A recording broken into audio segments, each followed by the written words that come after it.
Hey, what's good, fam? It's Kyle Henderson and Clint Lamb coming to you from beautiful Tuscaloosa, Alabama. Clint, what's good, man? What's good, my man?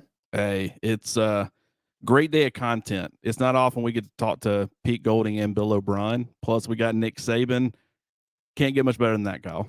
Okay, I want to dive right into Nick How's Saban, everybody?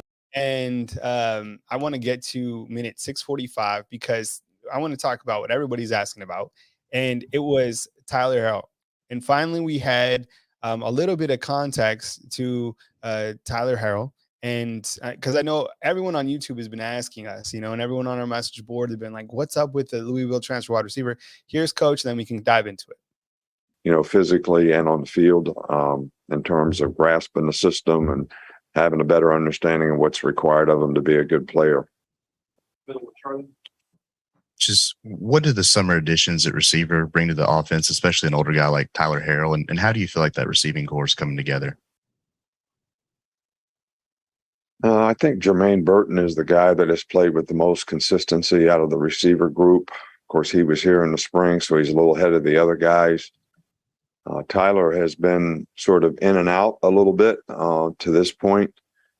He has been able to practice on a daily basis, but not 100%. I do think that he has shown that he has a lot of ability. We just need to get it channeled in the right direction so that we can use him in a way that's going to be most productive for him and for us. All right, Clint. So we finally have a little bit of context on Tyler Harrell, a Louisville transfer wide receiver. We've talked about Jermaine Burton. We've talked about Gibbs. We've talked about Eli Ricks. We'll probably dive into Ricks a little bit more. What were your takeaways from the short message from Coach regarding Tyler Harrell? It's tough because there's still a lack of context, right? I mean, you would think it was more injury related and he just wasn't 100%. But then the part about him having a lot of ability but looking to channel it in the right direction, that to me, I don't know what your takeaway was with that, but I certainly perked up when I heard it because then you immediately pivot away from injury, or it could be a combination of both, right? I just don't know what he could have possibly have meant by that unless there was some type of, I wouldn't say behavioral issue, but I don't know. What were your thoughts? I think when you look at this wide receiving room, you needed, what was the one thing? Raise your hand inside the comment box. What did Alabama need in the wide receiving room? They needed veteran leadership, right? That is why they went to Jermaine Burton. That is why they wanted to bring in another transfer to that room, because they lacked veteran leadership after John Mechie and Jamison Williams, right? And we saw a lot of, you saw a Jai Hall and kind of the social media storm that kind of followed him. And I think they wanted some leadership within that room. So I think what he is saying, kind of, sometimes you have to figure out what Saban is saying, kind of reading between the lines. So I think like you're saying, I think he mentions Burton because he might be the one guy who is showing that veteran leadership right now. And I think that he's encouraging Tyler Harrell to also have that leadership, to display that leadership to those younger guys. We could be off. And like you said, it might be something that is not even related to an issue off the field. It might be a small injury. We have no idea. That's why it's kind of interesting to listen to these comments and to kind of dissect it a little bit more. So I think moving forward, we're going to continue to keep you posted on Tyler Harrell and get a little bit more feedback within that wide receiver room as a whole, because I think there's a lot of question marks going in, right? You look at the slot positions, you look at even some of the tight end position, the tight end position as a whole, and who could step up for Cam too. I know you wrote about that. So I just kind of wanted to bring up Tyler because of the fact that you guys have been asking for specific updates along with the Louisville wide receiver. Let's stay on the transfer front and let's talk about Eli Ricks. Coach Saban was asked about Eli Ricks, transferred in from LSU. Here's Coach Saban talking on Eli Ricks. On that line, how has Eli Ricks progressed since he got here in the spring? He's made a lot of improvement.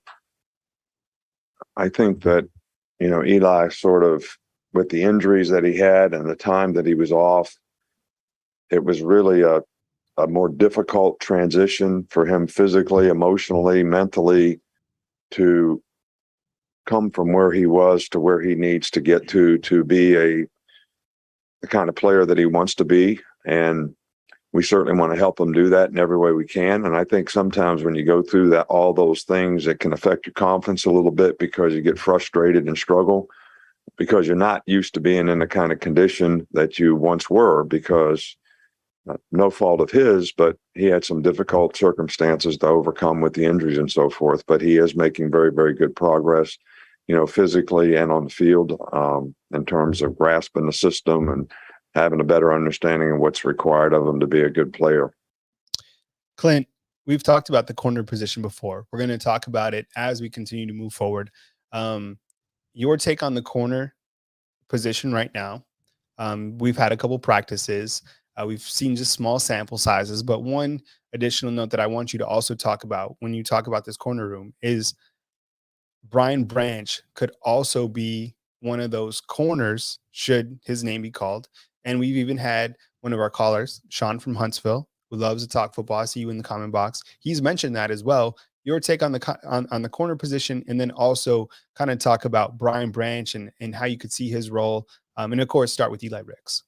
Yeah, Eli Ricks is the one. I thought Nick Saban's comments were really interesting because, I don't think it was just a recovery type of situation from an injury. I also think there's some, you would have to think going from Ed Orgeron's LSU program where Eli Ricks was Mr. Everything. He was a freshman All-American. He was having a lot of success on the field. He had dealt with some, various injuries throughout his, couple of years there, but he was the guy. And then you transfer to Alabama and it's a completely different culture. And I'm sure, it doesn't matter how much you want to be a part of that culture and you're willing to embrace it.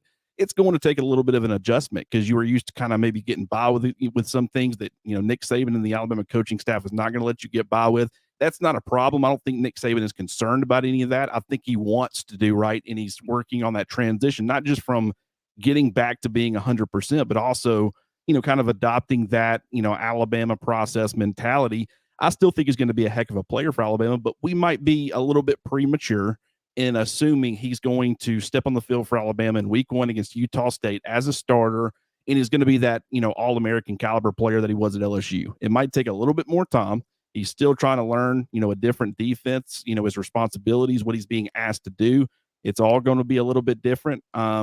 So I do want to, recommend that people exercise patience when it comes to Eli Ricks because I still think he's going to be a heck of a player. And the good news is that right now, if that ends up being the case, and I'm not guaranteeing that, but it is certainly a possibility, you do have Kool-Aid McKinstry and Kyrie Jackson who have familiarity within the system. They certainly, had some growing pains of their own last year, especially in the college football playoff. I think both players are better for it, and I think that they're going to be just fine at that position. But talking about Brian Branch, I think, Nick Saban bringing that up, it was more emergency option. Something happened and they had to start getting into that depth. If you view Malachi Moore as your 6th best defensive back and something happens to one of your starting corners, it is possible for maybe instead of going with, a Terrian Arnold or another guy that we probably need to talk a little bit about, Jahmyr Robinson, because he was mentioned by name. He's been in the system a couple of years now. He's a long guy, 6'2", 197. So, I think we need to talk about him as well. But with Brian Branch, another option is you can kick Branch out to the corner, slot Malachi Moore there at star. And now you've got 2 guys who have plenty of experience in the system. They've been on the field. And if Brian Branch can survive out there, he showed a lot of versatility. We know he can play safety. We know he can play star. Now, according to Nick Saban, he believes he can play corner as well. That kind of puts him in that Minka Fitzpatrick, Xavier McKinney style of versatility and player. And we didn't have to see it a whole lot, with a Minka Fitzpatrick or a McKinney. But, those guys also have that type of versatility where they could have done it if the situation would have arose. And it looks like they got a third guy like that in Brian Branch. Here with Clint Lamb of Bama Insider. Go check out his great work at Bama Insider, along with Joseph Hastings, Andrew Bone, Jimmy Stein.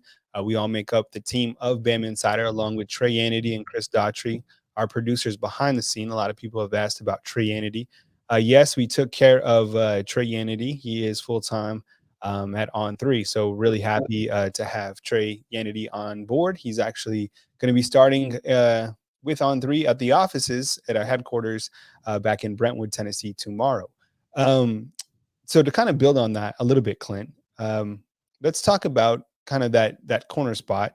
or at least hear from Coach Saban. And again, you can watch Saban's full press conference in its entirety. We're kind of just adding some context to that. Here is Coach Saban when asked about the corners specifically. And you're right, he did mention a couple names that we hadn't talked about just yet. But here's Coach Saban talking about the corners. Could you assess the competition at the corner spots? Well, I think the good news is we have competition. I can't tell you that any guy on the depth chart has sort of separated himself in terms of who's the most consistent performers, who's going to give up the fewest plays, who's going to be the best tacklers. But we do have really good competition at all those positions. Kyrie Jackson, Eli Ricks battle it. Kool-Aid and Terrion Arnold battle it. Jahmyr Robinson has shown a lot of improvement to be a contributor at, some position. I think Brian Branch could actually play corner if we needed him to. We do practice him some there. So I can't give you any, it's a horse race, who's in the lead, who's in second, who's in third. That's why we have competition. All right. If you guys could hit the thumbs up, like, and subscribe, we really appreciate you. My name is Kyle Henderson, a Bama Insider. He is Clint Lamb. You can follow him on Twitter at Clint R. Lamb, and you can follow me on Twitter as well, Mr. Kyle Henderson. We appreciate you guys. If you could hit his thumbs up, we really appreciate that inside the comment box. We will have Monday Night Quarterback on August the 8th, followed by Andrew Bone's recruiting show on Tuesday. And Clint and I will be back on Wednesday with another reaction to Coach Saban, who we will be hearing from on Wednesday night as well. Follow us back at Bama Insider for all the coverage that we have. Clint, every year we get to hear from Bill O'Brien and Pete Golding, not them exactly, but the offensive coordinator and the defensive coordinator before the season and then after the season. We get to talk to them 2 times. Today was one of those special days. Bill O'Brien, everyone knows him and kind of the career that he's had, not only at the college level, but also in the NFL. And I think a lot of people have different opinions about him. And I get it. When you're in the NFL, you're going to be criticized. When you're the GM, you're the head coach, which each position he held. He spoke about several different aspects today. He talked about the receiving room. Want to pipe in a little bit of those comments. Talked about Gibbs as well, the tight end position. Was there any particular point of interest from Bill O'Brien that you'd like to highlight or that made your ears perk up today? Well, first of all, talking about Pete Golding and Bill O'Brien, if you were to give me, Clint, decide on anything that you if you want to go back to practice, you can. If you want to, just what is something that maybe you're not currently allowed to do that you would like to change? I mean, obviously practice would probably be first, but a very close second. We studied I would love to be able to just talk consistently to Pete Golding throughout the season. Just the answers he gives and the in-depth, knowledge that he brings to the table. He's not afraid to share a little bit more than Nick Saban. Neither was, Bill O'Brien, but just Pete Golding, just the type of answers he's willing to give. I absolutely love it. But as far as Bill O'Brien is concerned, I think he made, a lot of interesting points. Talking about the current landscape of college football. The one that stands out to me is you're talking to the offensive coordinator, the guy who's going to be calling the plays, helping design the plays. And, so I wanted to hear his opinion on Cameron Latou and him being out and what his solution to that problem might be. And, we did hear a little bit on that from him. And I think that that's very important because to me, if there's a reason I wrote about it, there's so many different ways that you can go with it. I think from a blocking inline perspective, you did see a lot of that from Cameron Latou. I think just over 60% of his snaps last year were from the inline position on the line of scrimmage. I think Robbie Utes and or Miles Ketzelman are certainly capable of taking care of that and doing a lot of the blocking responsibilities. If you weren't happy with their performance for whatever reason, you certainly can maybe go back to Kendall Randolph and go with that jumbo blocker, in heavy packages, take him out there and you essentially have an extra offensive lineman. You're certainly going to get the blocking on the edges in those instances. But then, the other aspect, now we didn't get an exact answer. I don't think he really wanted to talk about the young guys. He hadn't seen enough of them. They haven't had much of an opportunity to prove themselves. And so he's not going to get up here and praise them a ton, right now. But what I wrote about in the article was talking about Amari Black and the mismatch issues that he can create and cause opposing defensive coordinators. He's a big body guy like Cameron Latou, not quite as big, but very similar in length, 6'4", 225. He's got the ability to, the run after the catch ability. He can win in contested catch situations, very athletic. And just, I think that's an element in Alabama's offense that might be lacking. You can replace some of the receiving production with an extra receiver, but I also think, putting that guy out there that defenses are going to have a hard time matching up with, whether it be from a size perspective or an athleticism perspective. It's so rare to find a guy who can match it with a tight end like Amari Black. Both of those two things, or, a Cameron Latou, which is why I think Cameron Latou had a lot of success last year. I think, you put a Robbie Oates out there or a Miles Ketzelman, they're more inline guys. You're not going to flex them out too much. You would love to still be able to have that mismatch issue, kind of moving them around, doing different things, especially in the red zone. So I was, hoping to get a name drop with him. Just I think that would have been a promising sign, but it's also still really early. But I thought the tight ends and his answer to that was pretty interesting. Here is Bill O'Brien talking about the tight end room. Marla, Terry. Coach, I think we've asked you about every position, but tight end. But with Cam out, who are some of the guys you need to step up at that position right now? Yeah, I'll start by saying Cam. It's unfortunate what happened to him, but he's right. This is a guy that's just a great guy. He's in the training room that day working to get back. He's been in there. It almost seems like 12 to 15 hours a day working hard to get back. So he'll be back at some point. I think Robbie Oates has really improved. Robbie Oates is somebody that's worked really hard to improve. And then Miles Kitzelman, the junior college transfer that's come in, he's a hardworking guy. He's getting used to the way we do things here, but I think he's a guy that is a solid player that can help us. And then there's a lot of young guys. Don't want to get into all the young guys, but there are some young guys at that position that we really believe can help us too. So we've got a number of guys at that position that can take up the slack while Cam is out, and they just need to keep working hard and improving. Reached out to John, and we've heard. That was Bill O'Brien. He actually talked about John Mechie. That was the clip right there. It's kind of bouncing back and forth. And of course, prayers up for Mechie, as he was recently dealt with leukemia. One of the forms that you can certainly recover from. So we're all pulling for Mechie. What an outstanding individual.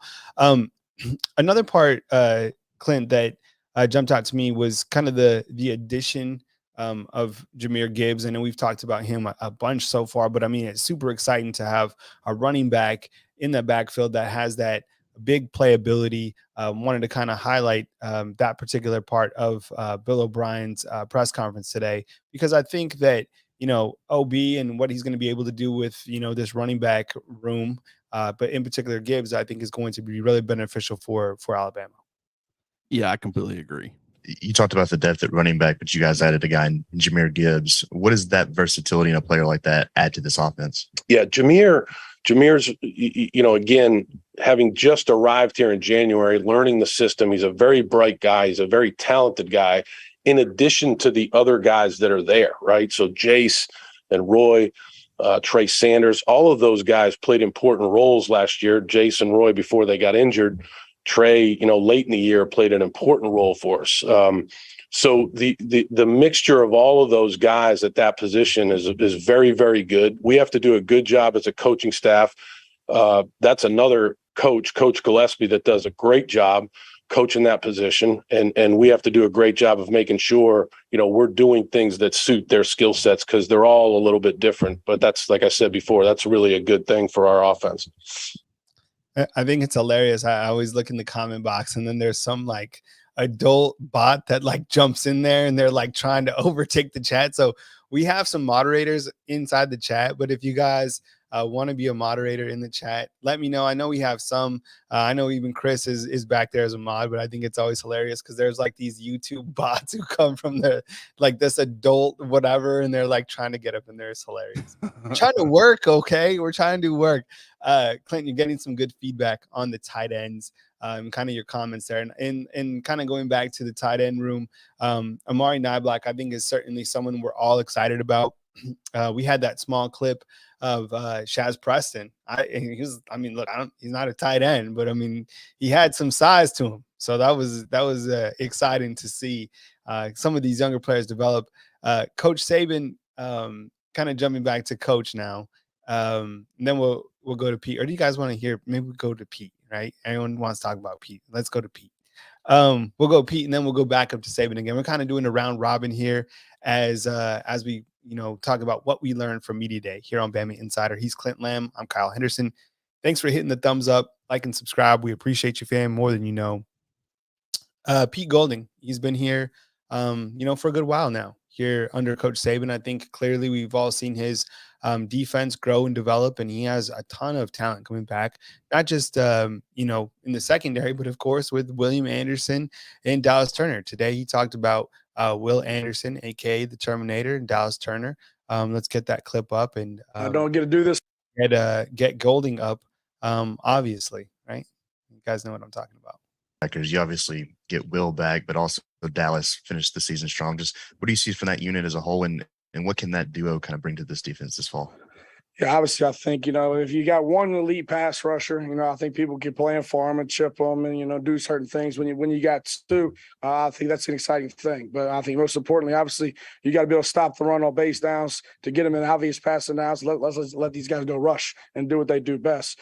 But I think the depth of that position, what is unique, because you talk about Will, you talk about Dallas, which Will had a great year. Dallas, towards the end of the year really started coming on, but Chris Braswell's been really showing up. Heavy-handed, good pass rusher. We got a lot of depth at that position to where we got to do a good job as coaches to get our best players on the field. And what package allows those guys to stay on the field regardless of the down and distance, regardless of the personnel that you're going against. So I think it's going to be critical for those guys to be on the field for us to be at our best. Clint, what were some more takeaways or some things that maybe made your ears perk up when listening to Golding today? Well, first of all, he's 100% correct on his assessment there. When you've got this dominant pass rusher, we keep praising it, we keep talking about it. What people need to understand is you've got to earn the right to get after the quarterback. You've got to do what you need to do on first and second down, on early downs, in order to earn the opportunity to put those guys in a position where they can be successful. And, we all know that Will Anderson is a great run defender. He's certainly going to be a part of that run defense. But when we look at Alabama's defensive line and people talk about how they're concerned about it, here's why I don't think that they should be. I think up front, they have a lot of promise as far as, their run stopping ability. And that's really where I think the defensive line comes into play the most. They're going to do a lot of the heavy lifting on the early downs to give Will Anderson, Dallas Turner, and Chris Braswell the opportunity to get after the quarterback on third downs or passing downs. And I think that that's absolutely huge. Last year, there were, a couple of hiccups in certain games. I think run fits and communication wasn't always up to par early in the season. I certainly think as Henry To'oTo'o got better, the defense got better. I don't think that's a coincidence. The more confident he got in Alabama's system and being that communicator, the better everybody got. And so that's why I think that you won't have those early season hiccups as much. But I also think that Alabama had some guys who were maybe not always trying to do their own job. They were trying to do somebody else's or try to make the play themselves. And where you see Alabama's defense at its best is when everybody's doing their job, doing their responsibility, and they can trust each other. And I certainly think that they have the pieces in place to be able to put them in a position to where they can have an elite style defense. But then also it was a lot of the other stuff that he said as well. You talked about the corners. You talked about the linebacker position with Jalen Moody and Deontay Lawson. Didn't want to comment on this potentially being Alabama's best defense of all time, but I love hearing Pete Golding talk. I feel like I could, I would love to get in a room with him and just talk football for, however long he was willing to go. But just a fantastic interview, and I'm glad we were able to do it.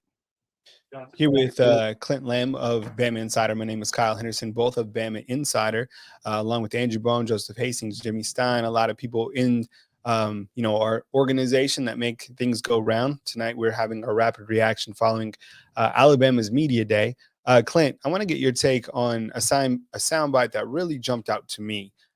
Golding's getting going. He's fired up. Like you said, I think you had great detail on William Anderson, Dallas Turner, him talking about the overall defense and him not getting, taking the rat poison when someone asked him if this is the best defense ever, right? He kind of sidestepped that.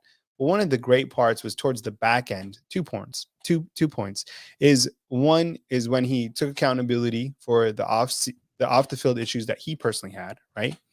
Raise your hand if you're perfect out there. And by no means am I condoning what he did. I'm just saying none of us are perfect. We all make mistakes. Owned up to that, took accountability. But the one part that I really liked about the press conference was when he was talking about the recruiting trail. And I think it was I think he hit the nail on the head when talking about, you know, why Bama and kind of his pitch to recruits. And let's get that clip ready for you guys.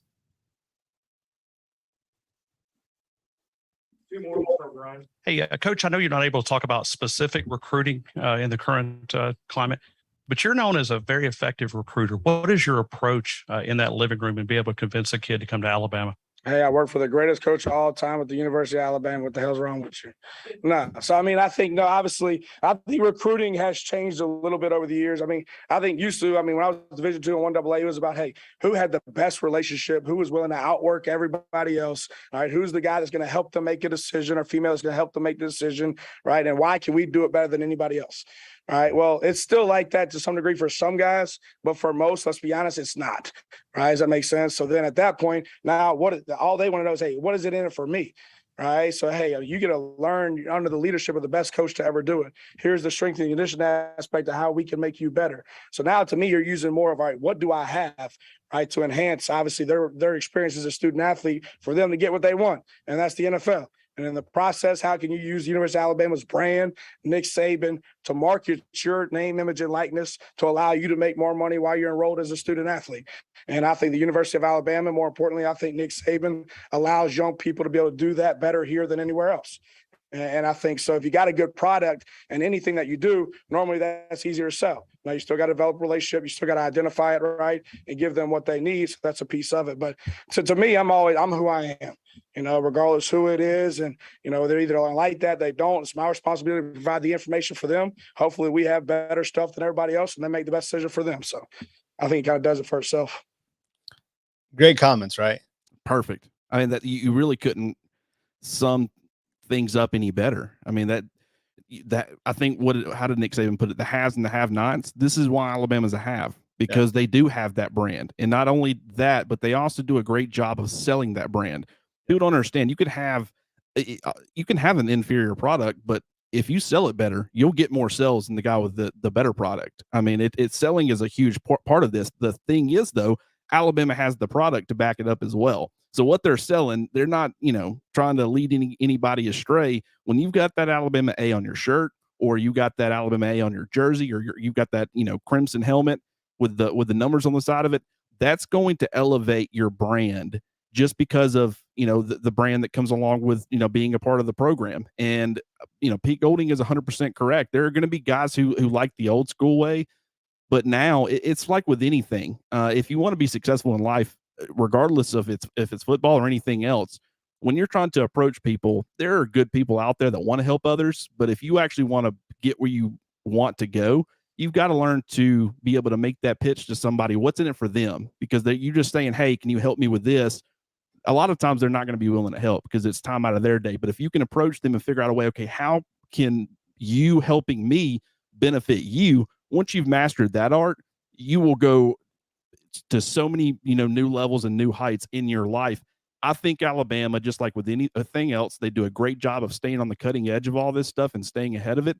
They know their program, they know their strengths, and they know how to pitch it. And that's why you see, even though, you know, Nick Saban, Alabama, they're not stepping out too much as far as trying to entice players to come to the university by paying them money. They're still having a tremendous amount of success on the recruiting trail because they know who they are and they know how to sell it. Here with Clint Lamb of Bama Insider. My name is Kyle Henderson. Definitely the thumbs up, like, subscribe. We got 176 watching. We'd appreciate 176 thumbs up.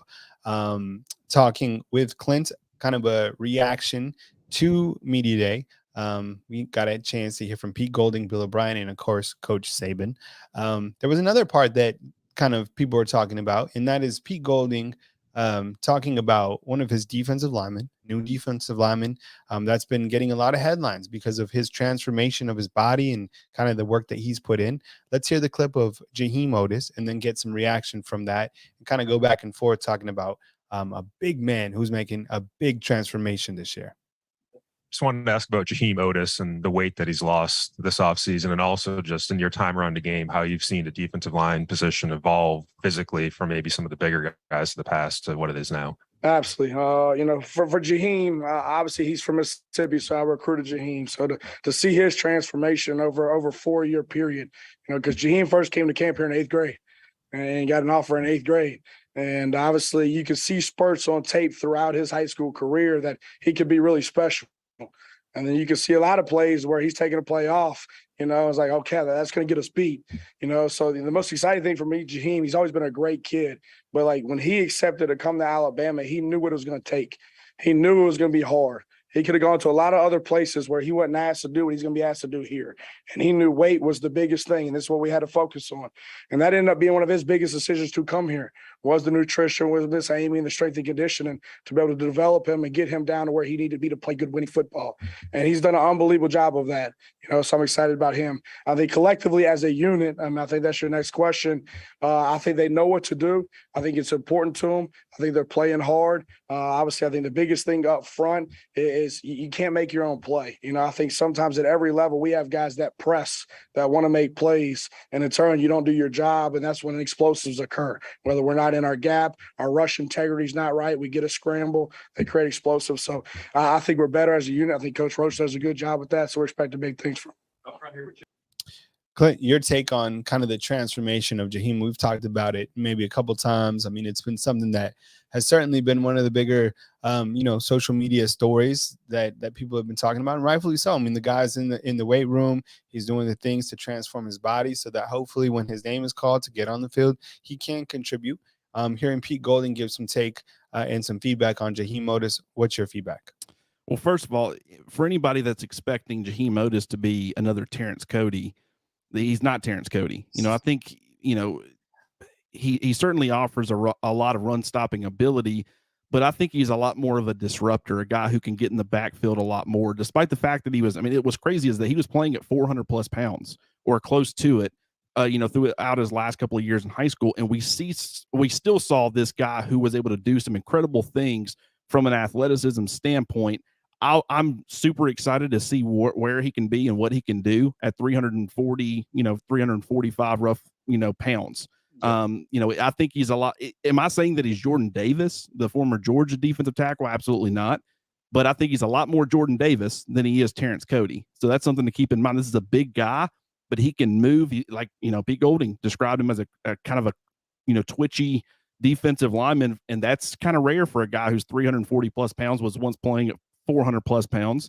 And I did also find it interesting when it comes to Oatis, when later on he was asked about the interior pressure and where they're going to be able to get it from to complement that exterior pressure. He talked about, Jamil Burrows being a guy who could certainly contribute. He talked about Byron Young. He mentioned DJ Dell, and right now DJ is playing, more in a 3-down role because, he knows what to do and he's giving great effort. I don't necessarily think, the sack that he had against Cincinnati last year was on a 2nd and 5, it was on an early down. It was on a, short distance. I don't think if it's obvious passing situations, you're going to see a whole lot of DJ Dell, but right now he's kind of working in that role as, a Byron Young or a Jamil Burrows or whoever else kind of steps up. But he also mentioned Jamarian Latham as another guy as well. But he also brought up Jaheim Oatis and said he's got more twitch than people realize, and he could certainly help us in that area as well.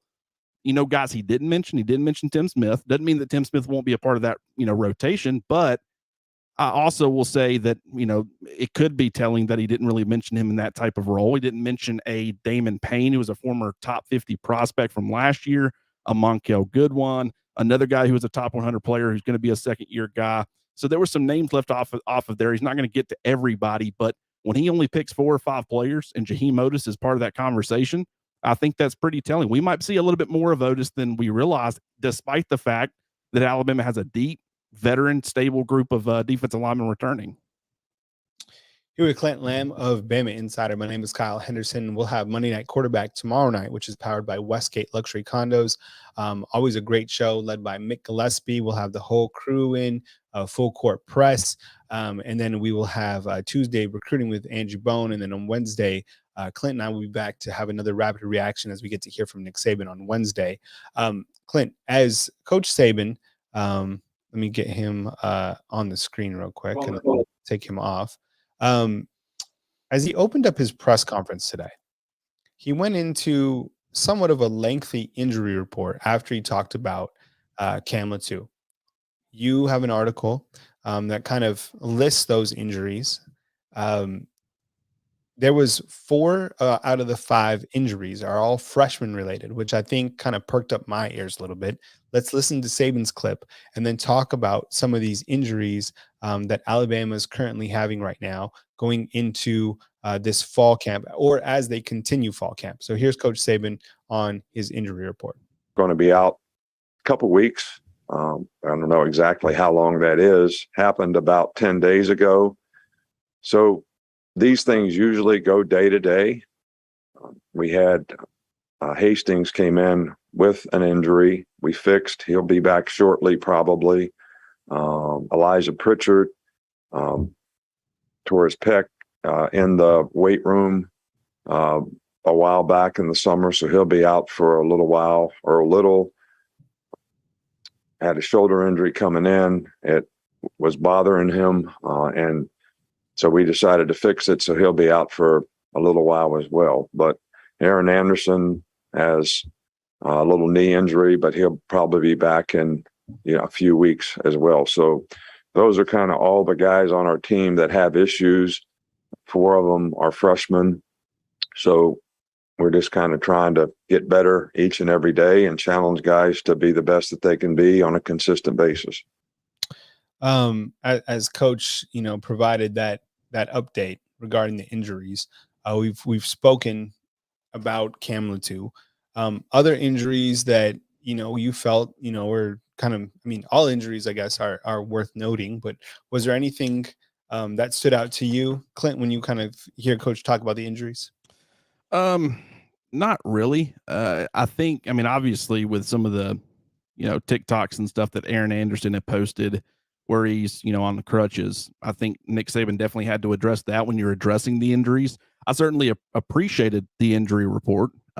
It's funny because last week he was like, hey, I'm not going to give you guys a detailed injury report every day. And then he comes in and no one even asked about injuries. It was in his opening statement. So maybe he stepped away from it and he thought, okay, maybe I could give him a little bit more. Maybe I didn't handle that perfect. I don't know. Doesn't matter. I appreciate what he did. And I'm certainly not going to complain about it. But when you look at the injuries, it's all guys. Isaiah Hastings, kind of a developmental interior defensive lineman who didn't get there until the summer. You're not expecting a ton out of him this year, so that's not a huge issue. Elijah Pritchett, certainly a talented player, but with Alabama's kind of depth on the offensive line, and they have a lot of options, it's not a settled offensive line, so Pritchett could have found himself involved in that mix, but I think there are a lot of other players who were ahead of him, and he was also a summer enrollee, so he probably wasn't going to have much of an opportunity. I did hear good things about Earl Little Jr. as far as the off-season program and him kind of working through it. Even though I think Alabama's good in the secondary as far as their depth and their versatility, really at star, corner, and safety, I do think that Earl Little, getting on campus certainly, he's already on campus, but getting back to being healthy could certainly contribute to that depth and that rotation, at least to some degree. And probably one of the biggest takeaways for me when they updated the roster was the fact that he checked in at 6'1", 180 pounds. Mm-hmm. When he had been listed, on 3 had him at 161.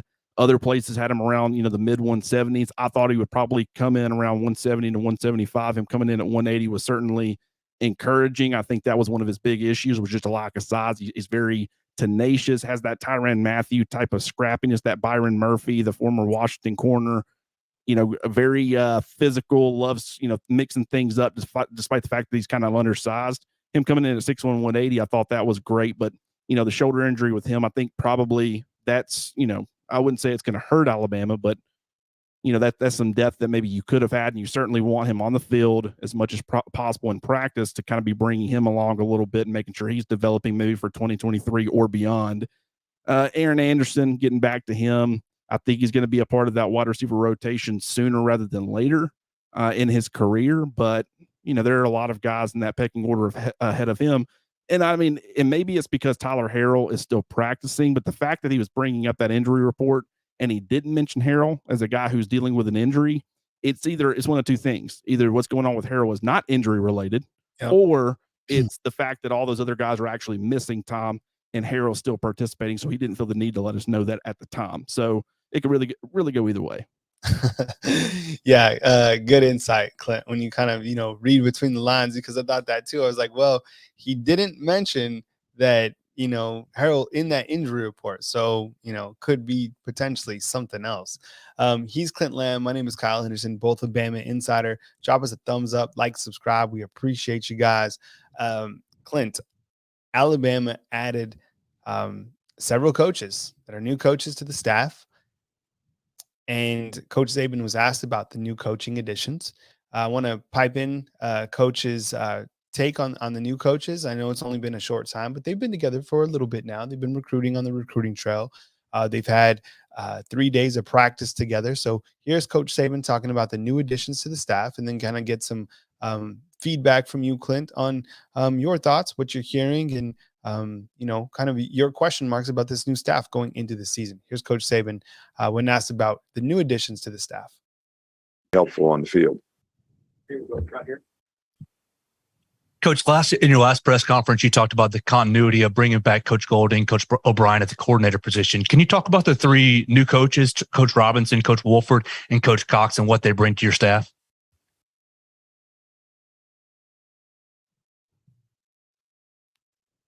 We actually have 4 new coaches. But I had to think about that for a minute.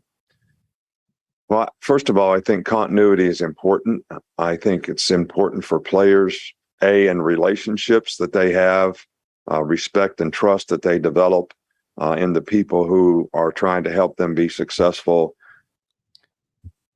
Coaching is teaching. Teaching is ability to inspire learning. So to have that respect and trust, I think, is beneficial for all players.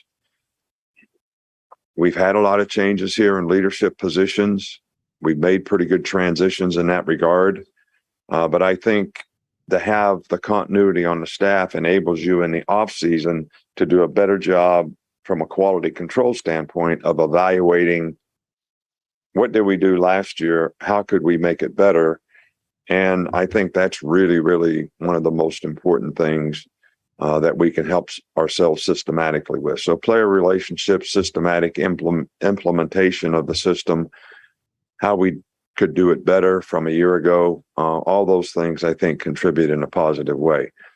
All the new coaches that we have, Wolf is really a good offensive line coach. I think he's developed really good relationships with the players. I like the progress that we made in the offensive line. Coach Cox is probably one of the brightest young guys that we've seen for a while. So we're glad to have him on the staff. T-Rob has got a really good relationship with the players. They relate to him really well. He's done a good job of learning the system. Having Charles Kelly there in the secondary too has been beneficial.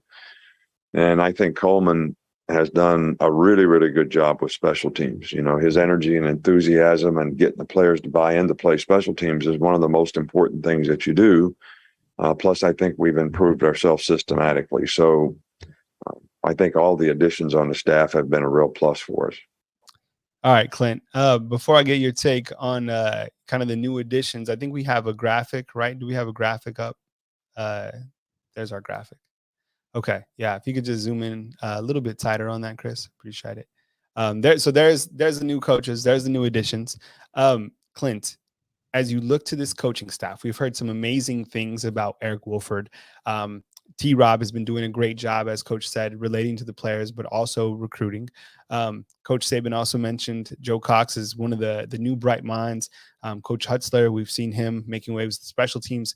Give us a rundown of this coaching staff, the new additions, what you think about this staff and the arsenal from the coaching staff going into 2022. Isn't it funny how the coaching staff, on defense in a lot of ways reflects the players?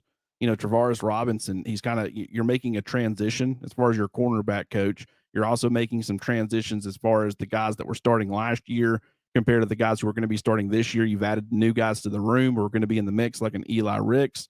But you also have a veteran safeties coach in Charles Kelly, just like you have a couple of veteran, guys such as, Brian Branch, Jordan Battle, DeMarco Helms, Malachi Moore, who are obviously going to be being coached by Charles Kelly.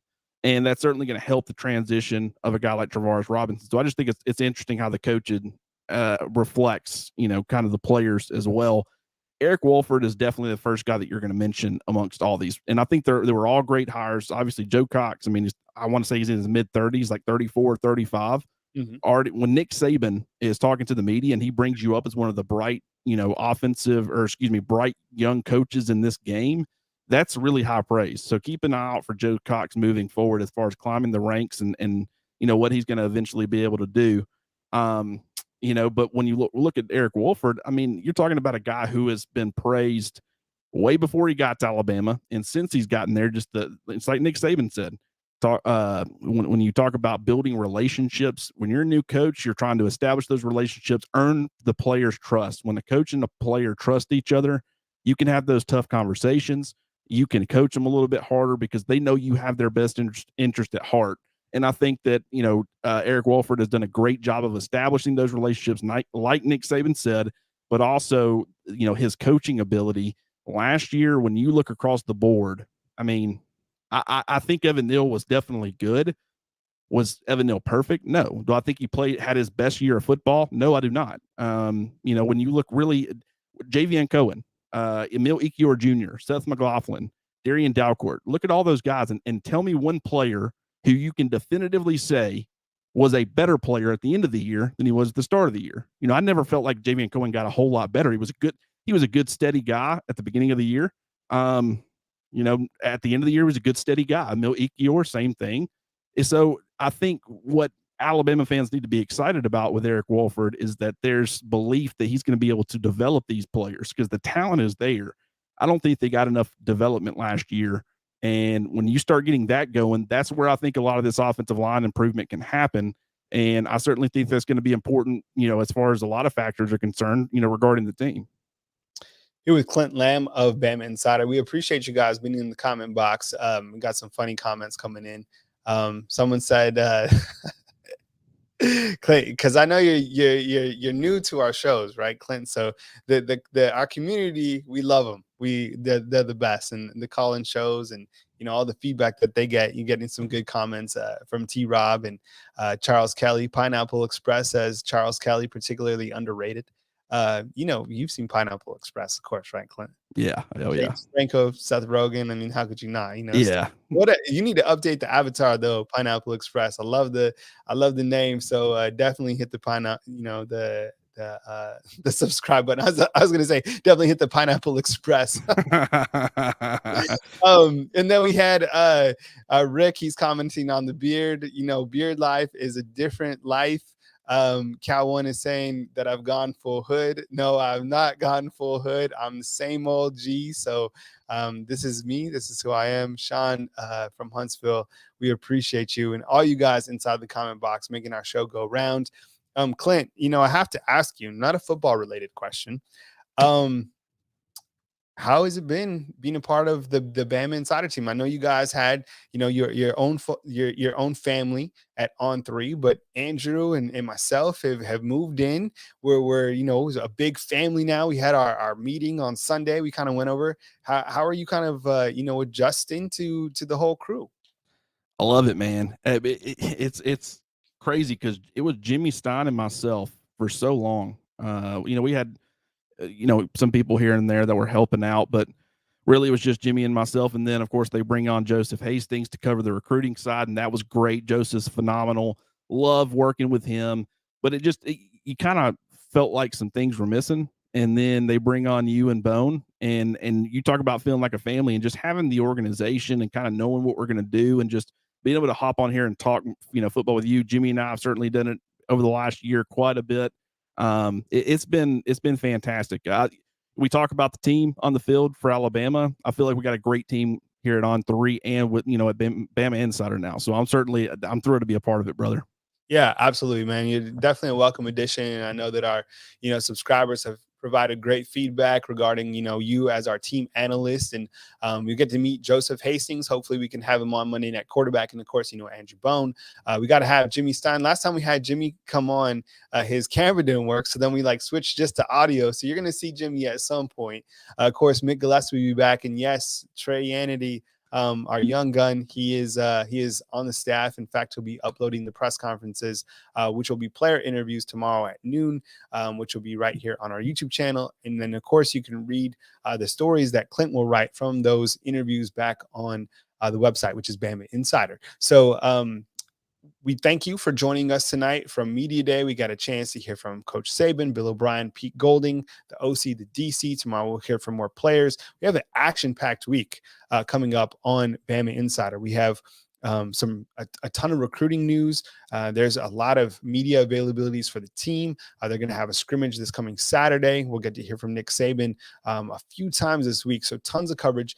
Please hit the subscribe button on this video. Underneath, you can also become a member of our YouTube channel, but a thumbs up goes a long way. Of course, follow Clint Lamb, Clint R. Lamb on Twitter. Mine is Mr. Kyle Henderson, both a Bama Insider. Thank you very much for being a part of our family tonight right here on Bama Insider. We hope you have a strong week. We'll be back tomorrow with Monday Night Quarterback in the evening. And of course, the press conferences, as I mentioned, at 12 p.m. Central Time right here on Bama Insider. From beautiful Tuscaloosa, Alabama, he's Clint Lamb. I'm Kyle Henderson. Until next time, my friends, catch you soon. And thank you for watching this Alabama football rapid reaction right here on Bama Insider.